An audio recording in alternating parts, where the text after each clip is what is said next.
सोचना थोड़ा अजीब लगता है कि एक आम दिन हो और अचानक खबर आए कि पूरी दुनिया में पेट्रोल की कीमतें रातों रात दुगनी हो गई हैं। बिल्कुल। और यानी सप्लाई चेन रुक जाए, स्टॉक मार्केट अचानक से धर्म से गिरने लगे। कोई आम इंसान यही सोचेगा ना कि शायद कोई तीसरा विश्व युद्ध शुरू हो गया है। सही बात है। लोगों को लगेगा कि देशों ने एक दूसरे के बॉर्डर सील कर दिए हैं, लेकिन हकीकत में ऐसा कुछ नहीं हुआ। कोई नई दीवार नहीं खींची गई। एग्जैक्टली जिस समुद्री रास्ते से दुनिया का सबसे जरूरी ट्रेड होता है, उसको ऑफिशियली बंद भी नहीं किया गया है। फिर भी ग्लोबल इकोनॉमी एक तरह से हॉस्टेज यानी बंधक बन चुकी है। और यही आज की जियोपॉलिटिक्स यानी भू राजनीति की सबसे डरी हुई सच्चाई है। चीजें अब ना पहले जैसी ब्लैक एंड व्हाइट नहीं रही। बिल्कुल। आज के इस डीप डाइव में हम ठीक इसी संकट के बीचों बीच उतर रहे हैं। 28 फरवरी 2026। वो दिन जब सब बदल गया। हाँ, अमेरिका और इजराइल ने ईरान पर एक बहुत बड़ा जॉइंट मिलिट्री स्ट्राइक लॉन्च किया। उसको नाम दिया गया ऑपरेशन एपिक फ्यूरी।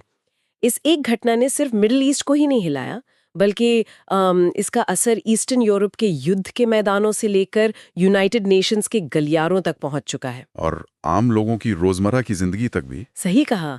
तो हमारे पास आज इस पूरे घटनाक्रम को डिकोड करने के लिए न्यूज़ रिपोर्ट्स और CSIS, स्टिम्सन सेंटर, FPRI जैसे थिंक टैंक्स की डिटेल्ड एनालिसिस है, और UN के ऑफिशियल डॉक्यूमेंट्स का एक पूरा स्टैक पड़ा है, जो कि काफी भारी भरकम इन्फॉर्मेशन है। बहुत ज्यादा।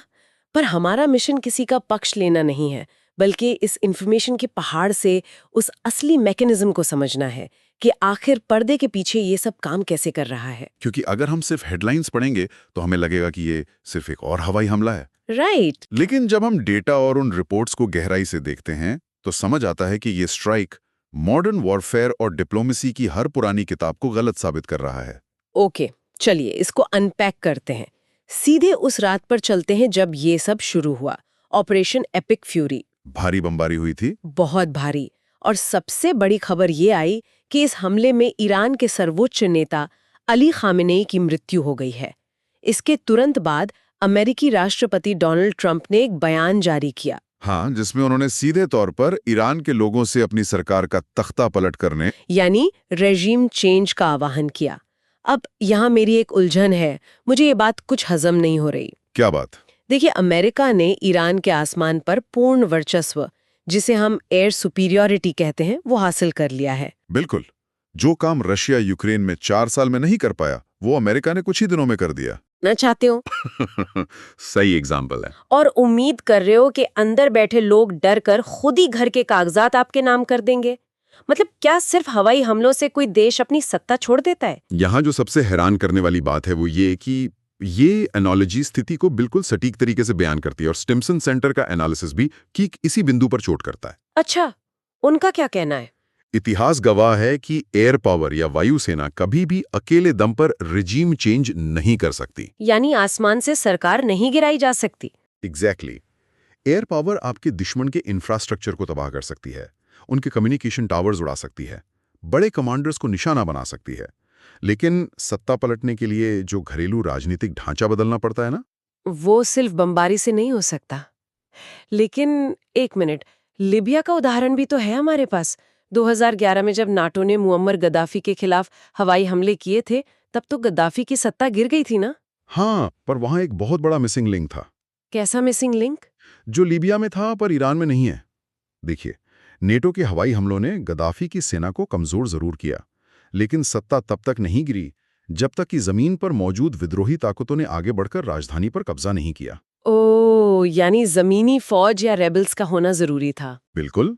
ईरान के मामले में जमीन पर ऐसी कोई संगठित हथियारों से लैस विद्रोही सेना मौजूद ही नहीं है जो इस हवाई हमले के बाद पैदा हुए खालीपन का फायदा उठा सके। ये तो पॉइंट है। और सबसे अहम बात, स्टिम्सन सेंटर की रिपोर्ट एक साइकोलॉजिकल पहलू की ओर इशारा करती है। क्या? जब किसी देश पर बाहरी हमला होता है, खासकर ऐसा हमला जिसमें देश के सर्वोच्च नेता की जान चली जाए, तो अक्सर इसका उल्टा असर होता है। आप rally around the flag effect की बात कर रहे हैं? ठीक वही। भले ही ईरान की जनता अपनी सरकार से कितनी भी नाराज क्यों ना हो, जब आसमान से विदेशी बॉम्ब गिरते हैं तो राष्ट्रवाद की भावना हावी हो जाती है। लोग आपस में जुड़ जाते हैं। हाँ, लोग बाहरी खतरे के खिलाफ अपनी उसी सरकार के पीछे एकजुट हो जाते हैं। यानी जिस बॉम्बार्डी से सत्ता को कमजोर करने की उम्मीद थी, वो असल में उस सत्ता को जनता के बीच एक नई वैधता, एक नई लाइफलाइन दे सकती है। खत्म करना चाहते हैं, अनजाने में उसी की जड़ें मजबूत कर रहे हैं। सही कहा। और अगर हम इसके दूसरे पहलू को देखें तो अमेरिका के भीतर भी इस ऑपरेशन को लेकर भारी उथल-पुथल मची हुई है। रिपोर्ट्स बता रही हैं कि करीब 60% अमेरिकी जनता इस युद्ध में शामिल होने के सख्त खिलाफ है। और एक नया संवैधानिक संकट अलग से खड़ा हो गया वहाँ। हाँ, क्योंकि कांग्रेस की मंजूरी के बिना इतना बड़ा युद्ध शुरू कर दिया गया। ये तो अपने आप में एक बड़ा मुद्दा है। बिल्कुल। अमेरिका के भीतर एक राजनीतिक जंग छिड़ी है और बाहर मिडिल ईस्ट में एक सैन्य जंग। सही बात है। अब क्योंकि ईरान ये अच्छी तरह जानता है कि वो हवा में अमेरिका और इजराइल की फौजी ताकत का सीधा मुकाबला नहीं कर सकता, तो वो चुप तो नहीं बैठेगा। नहीं, वो अपनी लड़ाई उस मैदान में ले जा रहा है जहां दुनिया की सबसे बड़ी दुखती रग है, स्ट्रेट ऑफ हॉर्मुज, हॉर्मुज जलदारो मध्य। यहाँ पर बात सच में बहुत दिलचस्प हो जाती है। बहुत ज्यादा। मतलब अगर ईरान आसमान में नहीं जीत सकता तो वो पानी में खेल बदल रहा है। ये रास्ता, ये स्ट्रेट ग्लोबल इकोनॉमी की मुख्य आर्टरी यानी धमनी की तरह है। 20% से ज्यादा तेल यहीं से गुजरता है। अगर आप इस धमनी को दबा देंगे तो पूरी दुनिया को हार्ट अटैक आ सकता है। वही तो। लेकिन यहाँ मुझे ईरान की स्ट्रैटेजी में एक बहुत बड़ा पेच नजर आ रहा है। कैसा पेच? अगर ईरान सच में पूरी दुनिया को दर्द देना चाहता है, अमेरिका पर दबाव बनाना चाहता है, तो उसने ऑफिशियली हॉर्मुज को पूरी तरह बंद क्यों नहीं किया? कोई बड़ी ब्लॉकेड या नाकेबंदी की घोषणा क्यों नहीं की? अगर हम इसको बड़ी पिक्चर से जोड़ें तो समझ आएगा कि ईरान को किसी ऑफिशियल नाकेबंदी की जरूरत ही नहीं है। यानी बिना बंद किए बंद कर दिया। एग्जैक्टली। यहीं पर इफेक्टिव क्लोजर या प्रभावी बंदी का कॉन्सेप्ट काम आता है। ईरान की आईआरजीसी ने क्या किया? उन्होंने कुछ मर्चेंट जहाजों पर हमले शुरू कर दिए। हाँ, 12 मार्च तक करीब 21 हमले हुए हैं। एमटी स्काईलाइट पर हमला हुआ जिसमें 2 भारतीय नाविकों की जान चली गई। और कुवैत के पास सुनांगोल नामे पर ड्रोन से हमला हुआ। लेकिन वेट, एक मिनट, 21 जहाजों पर हमला तो पूरे ट्रैफिक का एक बहुत छोटा सा हिस्सा है ना। रोजाना तो वहां से सैकड़ों जहाज गुजरते हैं। बिल्कुल। तो कुछ जहाजों पर हमले से पूरा रास्ता कैसे बंद हो गया? ये मैथमेटिक्स मुझे समझ नहीं आ रहा। ये मैथमेटिक्स काम करता है इंश्योरेंस यानी बीमा के जरिए। अच्छा। शिपिंग इंडस्ट्री पूरी तरह से इंश्योरेंस पर टिकी है। जब एक भी जहाज पर ड्रोन या मिसाइल से हमला होता है तो लंदन और दुनिया भर की बीमा कंपनियां उस इलाके को वॉर रिस्क जोन घोषित कर देती हैं। ओ, और फिर उनका प्रीमियम बढ़ जाता होगा। बहुत ज्यादा। एक विशाल ऑयल टैंकर और उसमें भरे कार्गो की कीमत करोड़ों डॉलर्स में होती है। जैसे ही हमले शुरू हुए, इंश्योरेंस कंपनियों ने या तो कवर देना बंद कर दिया या प्रीमियम इतना ज्यादा बढ़ा दिया। कितना बढ़ा दिया होगा? मान लीजिए जहाज की टोटल वैल्यू का 5% या 10%। इस वजह से किसी भी शिपिंग कंपनी के लिए वहां से तेल ले जाना फाइनेंशियली इम्पॉसिबल हो गया। Oh wow! तो ये ऐसा है जैसे किसी हाईवे पर पुलिस ने कोई बैरिकेड नहीं लगाया है, रास्ता पूरी तरह खुला है। हाँ। लेकिन सड़क के किनारे कुछ स्नाइपर्स बैठे हैं। हाँ। और उन्होंने 1-2 ट्रकों पर गोली चला दी है। अब कोई भी ट्रक ड्राइवर या उसका मालिक उस हाईवे पर गाड़ी ले जाने की हिम्मत नहीं करेगा। बिल्कुल सटीक। रास्ता खुला होकर भी बंद हो गया। एग्जैक्टली। ईरान ने बिना कोई दीवार खड़ी किए सिर्फ डर और बीमा के गणित का इस्तेमाल करके ट्रेड को जीरो कर दिया है। ट्रैफिक 70% से गिरकर लगभग खत्म हो गया। ऐसा क्यों? हाँ, ईरान ने जानबूझकर चाइना, जो कि उसका सबसे बड़ा ऑयल बायर है, और भारत, टर्की जैसे देशों से जुड़े कुछ जहाजों को सुरक्षित गुजरने दिया है। ये तो एक बेहद शातिर डिप्लोमेटिक चाल है। मतलब ईरान दुनिया को 2 हिस्सों में बांट रहा है। सही कहा। वो ग्लोबल साउथ और एशिया के बड़े देशों को ये मैसेज दे रहा है कि हमारी लड़ाई आपसे नहीं है, हमारी लड़ाई सिर्फ पश्चिमी देशों और उनके सहयोगियों से है। वो चाइना और भारत को नाराज अफोर्ड नहीं कर सकता इस वक्त। बिल्कुल नहीं। लेकिन इसका ग्लोबल इकोनॉमी पर जो असर हुआ है वो सच में विनाशकारी है। ब्रेंट क्रूड ऑयल $126 प्रति बैरल के पार चला गया है। बाप रे, $126? हाँ, और इसकी वजह से अमेरिका के कैलिफोर्निया में लोगों को 1 गैलन पेट्रोल के लिए $5 से ज्यादा चुकाने पड़ रहे हैं। ये तो सीधा आम लोगों की जेब पर असर है। हालात इतने बेकाबू हो गए कि इंटरनेशनल एनर्जी एजेंसी यानी IEA के 32 देशों को अपने इमरजेंसी रिजर्व से 400 मिलियन बैरल तेल एक झटके में बाजार में उतारना पड़ा। 400 मिलियन बैरल? ये कोई छोटा आंकड़ा नहीं है। ये क्लियरली एक पैनिक मोड को दिखाता है। लेकिन रुकिए, अगर हम थोड़ा पीछे जाएं और इस पूरी स्थिति के रूट कॉज यानी मूल कारण को देखें, हाँ। ये सब शुरू क्यों हुआ था? अमेरिका और इजराइल ने ये बमबारी इसलिए की थी ताकि ईरान के परमाणु कार्यक्रम, उसके न्यूक्लियर प्रोग्राम को खत्म किया जा सके। बिल्कुल, उनका मेन टारगेट वही था। लेकिन इन रिपोर्ट्स को पढ़ते हुए मेरे दिमाग में एक बहुत ही डरावना सवाल आ रहा है। तो इस सब का आखिर मतलब क्या है? क्या सवाल है? हम कह रहे हैं कि ये भारी बमबारी ईरान को न्यूक्लियर हथियार बनाने से रोकने के लिए है। लेकिन अगर आप ईरान की जगह हो, आपके देश पर लगातार बॉम्ब गिर रहे हो, आपके सुप्रीम लीडर की हत्या हो चुकी हो, सही बात है। तो क्या आप ये नहीं सोचेंगे कि अब खुद को बचाने का सिर्फ एक ही तरीका है, और वो है जल्द से जल्द एक परमाणु बॉम्ब हासिल करना? ये एक बहुत महत्वपूर्ण सवाल खड़ा करता है। मुझे तो लगता है कि ये हमले असल में ईरान को रोकने के बजाय उसे न्यूक्लियर स्प्रिंट यानी तेजी से हथियार बनाने की आखिरी रेस की तरफ धकेल रहे हैं। और यही आज की जियोपॉलिटिक्स का सबसे बड़ा डर है। CSIS के एक्सपर्ट्स ने ठीक इसी खतरे पर सबसे गहरी चिंता जताई है। अच्छा। समस्या यह है कि आप बमबारी से हर चीज नष्ट नहीं कर सकते। ईरान का फोर्डो न्यूक्लियर प्लांट, जहां पर असल काम होता है, वो कोई आम इमारत नहीं है जिसे ऊपर से उड़ाया जा सके। हाँ, मैंने सुना है वो जमीन के बहुत नीचे है। पहाड़ों के बहुत नीचे गहरी चट्टानों के अंदर बना है। ट्रेडिशनल बंकर बस्टर बॉम्ब्स वहां तक नहीं पहुंच सकते। और रिपोर्ट्स क्लियर बता रही हैं कि फोर्डो अभी पूरी तरह सुरक्षित है। My goodness. और ईरान के पास पहले से ही 60% तक एनरिच्ड यानी संवर्धित यूरेनियम मौजूद है, राइट? हाँ बिल्कुल। और न्यूक्लियर साइंस में 60% से 90% तक जाना, जो कि वेपन ग्रेड या हथियार बनाने के जरूरी लेवल है, वो बहुत लंबी प्रक्रिया नहीं है। यानी बेस तो पहले से तैयार है, उन्हें बस आखिरी कदम उठाना है। एग्जैक्टली। ईरान के पास यह विकल्प पूरी तरह खुला है। यानी सैन्य हमले ने खतरे को खत्म नहीं किया, बल्कि उस खतरे की टाइमलाइन को बेहद सिकोड़ दिया है। ये तो बहुत ही टेरिफाइंग थॉट है। तो ऐसे में डिप्लोमेसी क्या कर रही है? मतलब बातचीत से इस मसले को सुलझाने की कोशिश क्यों नहीं हो रही? डिप्लोमेसी इस वक्त पूरी तरह से पैरालिसिस यानी लकवाग्रस्त स्थिति में है।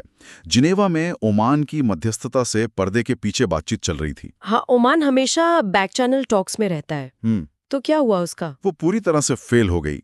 वजह बहुत सिंपल है, दोनों पक्षों की मांगे एकदम एक्सट्रीम पर हैं। अमेरिका क्या चाहता है? अमेरिका चाहता है कि ईरान जीरो एनरिचमेंट यानी शून्य संवर्धन के लिए राजी हो जाए। और ट्रंप प्रशासन ने तो सीधे तौर पर अनकंडीशनल सरेंडर यानी बिना शर्त आत्मसमर्पण की बात कह दी है। ये तो इम्पॉसिबल है। कोई भी सॉवरेन देश, खासकर वो जिस पर अभी इतना बड़ा हमला हुआ हो, ऐसी शर्तों को कैसे मानेगा? ये तो सुसाइड जैसा है उनके लिए। वही तो। और इस सब में यूनाइटेड नेशंस का क्या रोल है? मैंने कहीं पढ़ा था कि यूएन सिक्योरिटी काउंसिल की 10,120वीं बैठक में इस मुद्दे पर भारी हंगामा हुआ था। हाँ, वो एक अलग ही ड्रामा है। कुछ स्नैपबैक सैंक्शंस को लेकर बहस चल रही थी। ये स्नैपबैक क्या बला है, और वहां रशिया इस पर इतना क्यों भड़क रहा है? देखिए, ये यूएन के इतिहास का सबसे दिलचस्प लीगल लूपहोल है। 2015 में जब ईरान न्यूक्लियर डील यानी रेजोल्यूशन 2231 हुई थी ना। हाँ, ओबामा के टाइम पर। बिल्कुल। तब पश्चिमी देशों को डर था कि अगर ईरान ने धोखा दिया और वो लोग दोबारा सैंक्शंस या प्रतिबंध लगाना चाहेंगे, तो रशिया और चाइना अपने वीटो पावर का इस्तेमाल करके उन्हें रोक देंगे। ऑब्वियस सी बात है, वो ईरान के एलाइज हैं। इसलिए उन्होंने उस समझौते में एक स्नैपबैक ट्रिगर डाला। इसका मतलब था कि अगर अग्रीमेंट का उल्लंघन होता है, तो बिना किसी वोटिंग या वीटो के पुराने सभी कड़े प्रतिबंध अपने आप वापस लागू हो जाएंगे। वाओ, एक तरह का ऑटोमेटिक लॉक जिसे कोई वीटो पावर नहीं खोल सकता। ठीक पकड़ा आपने। अब अमेरिका, ब्रिटेन और फ्रांस कह रहे हैं कि उन्होंने ये स्नैपबैक ट्रिगर दबा दिया है। तो इसमें प्रॉब्लम क्या है? प्रॉब्लम ये है कि रशिया और चाइना इस ट्रिगर को पूरी तरह अवैध यानी इल्लीगल बता रहे हैं। क्यों? अगर ये समझौते में लिखा है तो इल्लीगल कैसे हुआ? रशिया का लॉजिक सुनिए।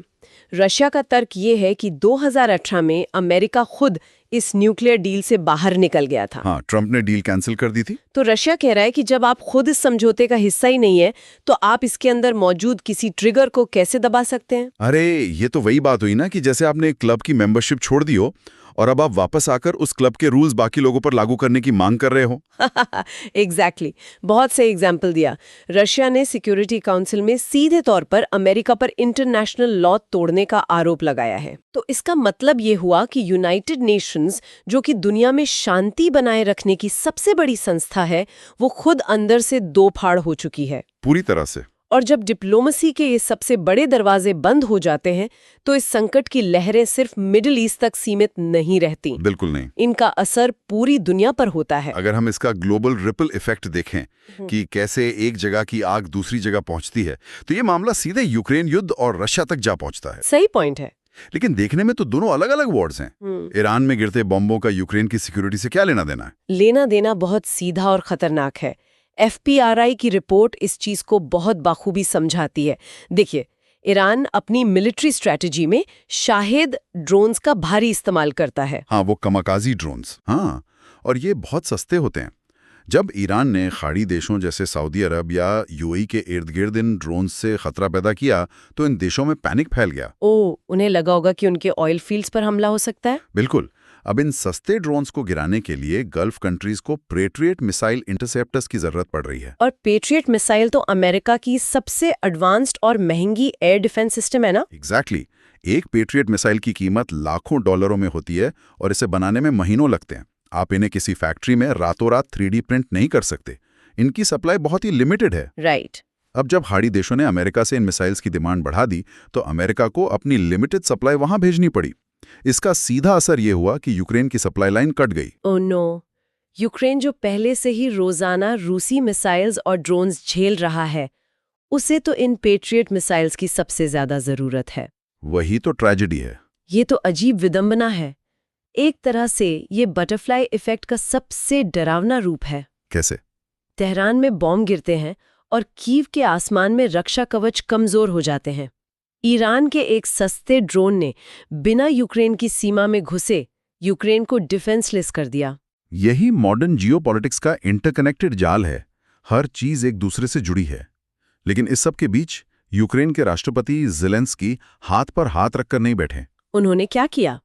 उन्होंने एक बिल्कुल नई तरह की डिप्लोमेसी शुरू की, जिसे ड्रोन डिप्लोमेसी कहा जा रहा है। हाँ, मैंने इस नए ऑफर के बारे में कुछ पढ़ा था। ये तो किसी भी युद्ध के इतिहास में अपने आप में एक अनोखा बार्टर सिस्टम है। ऐसा पहले कभी नहीं देखा गया। बिल्कुल। ज़ेलेंस्की ने खाड़ी देशों को एक बड़ा दिलचस्प प्रस्ताव दिया। उन्होंने कहा, देखिए, पिछले कई सालों से रूसी हमलों का सामना करते हुए हमारी सेना को इन शाहिद ड्रोन्स को मार गिराने में महारत हासिल हो गई है। क्योंकि रशिया भी तो उन्हीं ईरानी ड्रोन्स का इस्तेमाल कर रहा था ना यूक्रेन पर। सही बात है। तो ज़ेलेंस्की ने कहा, हम जानते हैं कि इन महंगी पैट्रियट मिसाइल्स के बिना इन ड्रोन्स को कैसे काउंटर करना है, तो हम एक डील करते हैं। कैसी डील? आप हमें अपनी पैट्रियट मिसाइल्स दे दीजिए और बदले में यूक्रेन अपनी एंटी ड्रोन टेक्नोलॉजी और अपने सबसे एक्सपीरियंस्ड ऑपरेटर्स की ट्रेनिंग आपको देगा। वाओ! अपनी एक्सपर्टीज को हथियारों के बदले ट्रेड करना। ये सीरियसली दिखाता है कि जब सप्लाई चेन टूटती है तो देश कैसे जुगाड़ और नई स्ट्रैटेजीज पर उतर आते हैं। असली क्राइसिस मैनेजमेंट। गोली चलाए सबसे ज्यादा फायदे में है। और वो देश है रशिया। एग्जैक्टली। क्या ऐसा नहीं लगता कि इस पूरी अफरा तफरी में रशिया सबसे बड़ा विनर बनकर उभर रहा है? इसमें कोई शक नहीं है। रशिया को इस संकट से दोहरा बल्कि तिहरा फायदा हो रहा है। एक तरफ तो यूक्रेन का एयर डिफेंस कमजोर हो रहा है, जो रशिया के लिए डायरेक्ट सैन्य फायदा है। और दूसरी तरफ उन्हें सीधा आर्थिक फायदा यानी इकोनॉमिक बेनिफिट हो रहा है। देखिए, रशियन सरकार ने अपना 2026 का पूरा बजट इस अनुमान पर बनाया था कि क्रूड ऑयल की कीमत लगभग $59 प्रति बैरल रहेगी। और जैसा हमने पहले डिस्कस किया, हर्मुज़ के इफेक्टिव क्लोजर के कारण तेल की कीमत तो $70 पर गई और कभी-कभी $120 तक जा पहुंची है। तो आप खुद गणित लगा लीजिए, रशिया के खजाने में अनुमान से कहीं अधिक पैसा आ रहा है और ये वही पैसा है जो सीधे तौर पर यूक्रेन के खिलाफ उनकी वॉर मशीन को फाइनेंस कर रहा है। ये पॉइंट तो बहुत क्लियर है। पैसों का सीधा फ्लो उन्हें फायदा पहुंचा रहा है। और इतना ही नहीं, क्योंकि होर्मुज़ जलदामरू मध्य से तेल आना मुश्किल हो गया है, चाइना और भारत जैसे बड़े एनर्जी बायर्स अब रशिया के क्रूड ऑयल पर और भी ज्यादा निर्भर हो गए हैं। तो रशिया की डिप्लोमैटिक और आर्थिक पकड़ दोनों स्ट्रांग हो रहे हैं। बिल्कुल। और ये सब सिर्फ इसलिए क्योंकि एक समुद्री रास्ते का इंश्योरेंस मैथमेटिक्स बिगड़ गया है। Mind blowing. पर इन सब के अलावा एक और ग्लोबल मुद्दा है जिस पर बात करनी जरूरी है। Climate change. हाँ, ये सब सुनने के बाद मुझे लगता है कि इस एनर्जी क्राइसिस ने जलवायु परिवर्तन और ग्रीन एनर्जी की बहस को भी पूरी तरह से पलट कर रख दिया है। PBS की रिपोर्ट में UN महासचिव एंटोनियो गुटेरेस का एक बड़ा दिलचस्प बयान था। हाँ, गुटेरेस का अपना एक अलग नजरिया है। उनका तर्क यह है कि ये संकट दुनिया के लिए एक बहुत बड़ा वेकअप कॉल है। किस मायने में? उनका मानना है कि जब तक दुनिया अपनी एनर्जी नीड्स के लिए फॉसिल फ्यूल्स और हॉर्मूज जैसे चोक पॉइंट्स पर निर्भर रहेगी, तब तक ग्लोबल इकोनॉमी यूं ही किसी भी रीजनल कॉन्फ्लिक्ट के हाथों हॉस्टेज बनती रहेगी। बात तो टेक्निकली सही है। इसलिए वो उम्मीद कर रहे हैं कि देश अब घबराकर बहुत तेजी से सोलर और विंड एनर्जी यानी रिन्यूएबल एनर्जी की तरफ भागेंगे, ताकि वो अपनी एनर्जी को लेकर आत्मनिर्भर हो सके। लेकिन मुझे यहाँ उनकी इस उम्मीद पर थोड़ा शक होता है। क्यों? अगर हम हिस्ट्री देखें, और बहुत पुराना भी नहीं, सिर्फ यूक्रेन युद्ध की शुरुआत को ही देख लें, क्या सच में देश एनवायरनमेंट को प्रायोरिटी देते हैं जब उनकी एनर्जी सिक्योरिटी पर सीधी आंच आती है? आपका शक बिल्कुल जायज़ है, और कई एनालिस्ट्स ठीक यही वार्निंग दे रहे हैं। थियरी में ग्रीन एनर्जी की तरफ जाना बहुत अच्छा लगता है, लेकिन रियल लाइफ में जब अचानक से तेल की कमी होती है और देश में पावर कट्स होने लगते हैं, तब सरकारें एनवायरनमेंट की चिंता को ताक पर रख देती हैं।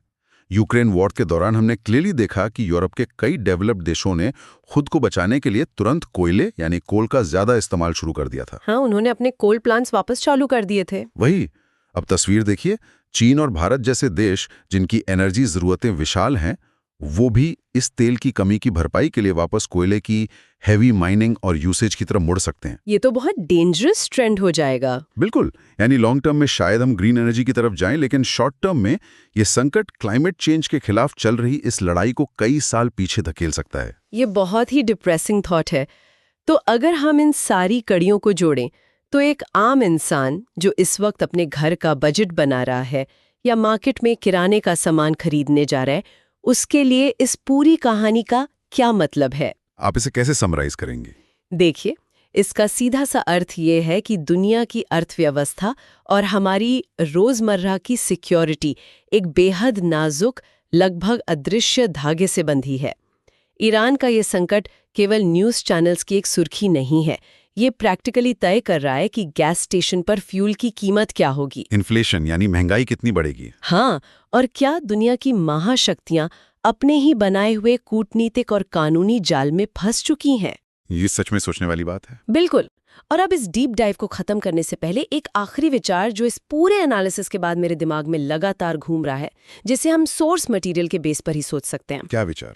हमने आज की चर्चा में देखा कि कैसे अमेरिका के पास सबसे एडवांस्ड एयरफोर्स है, आसमान पर उनका पूरा कब्जा है, फिर भी जमीन पर टारगेट देश की सरकार नहीं गिरती बल्कि उल्टी और मजबूत हो जाती है। हाँ, rally around the flag effect. Right. और हमने देखा कि हॉर्मूज में कोई दीवार या फिजिकल नाकाबंदी नहीं है, फिर भी जहाजों का चलना बंद है और दुनिया भर की इकॉनमी त्राही त्राही कर रही है, सिर्फ इंश्योरेंस और डर की वजह से। तो क्या हम मॉडर्न वॉरफेयर यानी आधुनिक युद्ध के एक ऐसे युग में प्रवेश कर चुके हैं जहां किसी भी पक्ष के लिए डिसाइसिव विक्ट्री, एक निर्णायक जीत हासिल करना पूरी तरह से असंभव हो गया है? क्या भविष्य के युद्ध अब केवल जीतने के लिए नहीं लड़े जाएंगे, बल्कि सिर्फ इस अंतहीन अराजकता के प्रबंधन, जिसे हम मैनेजमेंट ऑफ केओस कहते हैं, सिर्फ इसके लिए लड़े जाएंगे? ये बहुत ही गहरा और डिस्टर्ब करने वाला सवाल है ना? तो इस गहरे सवाल के साथ कि क्या हम सिर्फ केओस को मैनेज करना सीख रहे हैं जीतने के बजाय, हम आपको यहीं छोड़े जाते हैं आगे खुद सोचने के लिए। आज के इस डीप डाइव में हमारे साथ जुड़ने के लिए शुक्रिया। इस मुद्दे पर आगे क्या नए डेवलपमेंट होते हैं, इन पर हमारी नज़र बराबर बनी रहेगी।